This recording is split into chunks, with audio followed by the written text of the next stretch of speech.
right, y'all. Welcome back to ACEON Consciousness. So, before we really jump into like the meat and potatoes of this whole thing, which is the Empire State Building, we got to go back to the land.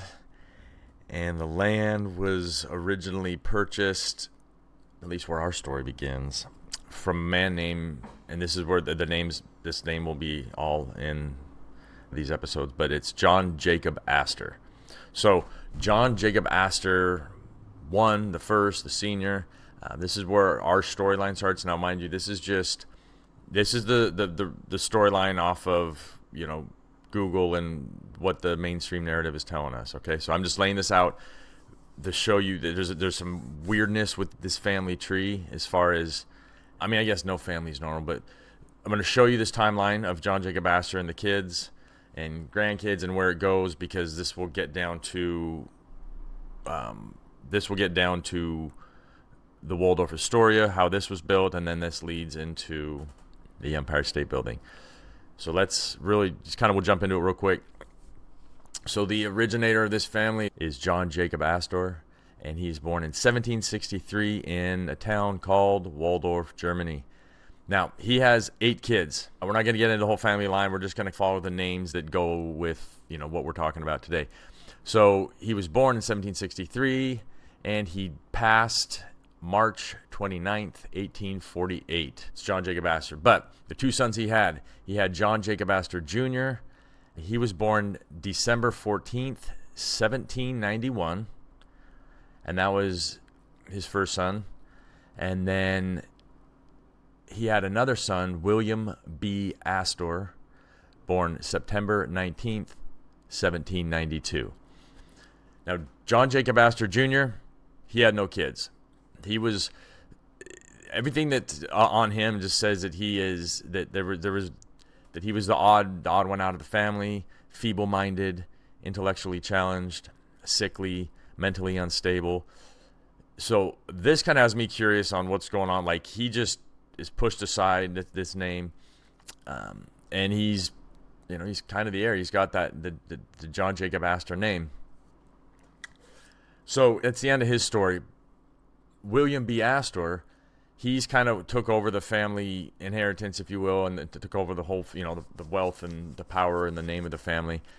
And he had 2 children. Well, he had multiple children, but the guys we're talking about here, he had John Jacob Astor III. So apparently William Astor took over the John Jacob Astor name and gave it to his son, since his brother wasn't having any kids. So John Jacob Astor III is born June 10th, 1822, and then he has another son, and now he gets to pass on his name. So he has William B. Astor Jr.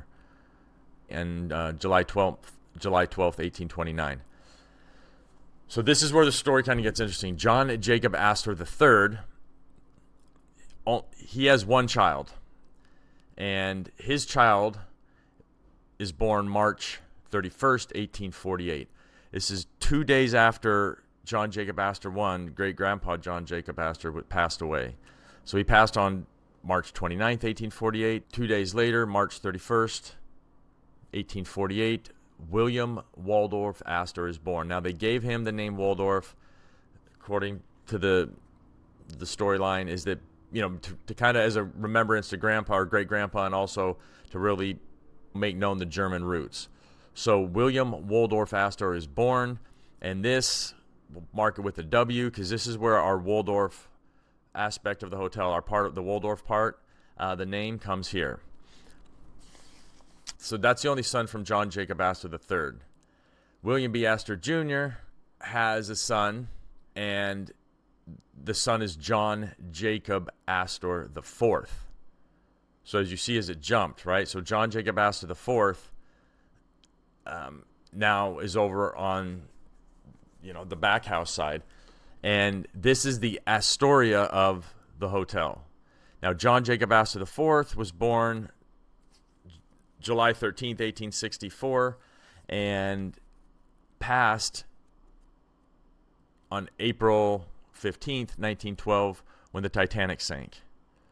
So now I hope you're following. Okay, so now John Jacob Astor passes, when the Titanic goes down. Now, William Waldorf Astor had children, and he picked up the name John Jacob Astor and gave his son the name. And so John Jacob Astor V was born to William Waldorf Astor in 1886. Now, John Jacob Astor IV, the one who went in the Titanic, so his wife was pregnant on the ship. His wife survived. He passed, and his wife gave birth to John Jacob Astor VI. So the name went, the fifth was over on William Waldorf Astor's side, and now the sixth, John Jacob Astor IV, picked up and had his son. Well, he had passed, but his son was born August 14th, 1912. So now you've kind of got the name just being passed around. So this alone is kind of odd. Now, I want to point one thing out before we kind of get into the thick of all this stuff. Let's go back up here to John Jacob Astor Sr. Okay? Now let's look at his children. John Jacob Astor Jr., the one who never had kids, right? The feeble-minded one, was born December 14th, 1791. Now, let's see. You got December, January, February, March, April, May, June, July, August, September. So December 14th to September 19th. Well, that's just 9 months and a handful of days difference. Now, to me, this is pretty odd, being that you have a baby, and then 9 months almost to the day later, you have another child. This was like right before I started to record. I was writing these dates down. I was like, the hell? So this is a red flag in itself. There's a lot of weirdness throws up in here, but this is the Astor family we're working with. And when John Jacob Astor came over, the original, he came from Germany. Apparently he got into fur trading and selling opium and real estate, and bought up all sorts of real estate in Manhattan and all over New York, and he was America's first multimillionaire. So there's the Astor family tree to give you an understanding. So when we're talking about the Waldorf and the Astoria, you'll know this will give it a little bit more context, in that how the same family name but different branches of the family had their own hotels merged and together created the amazing and well-known and iconic Waldorf Astoria. Let's get into it.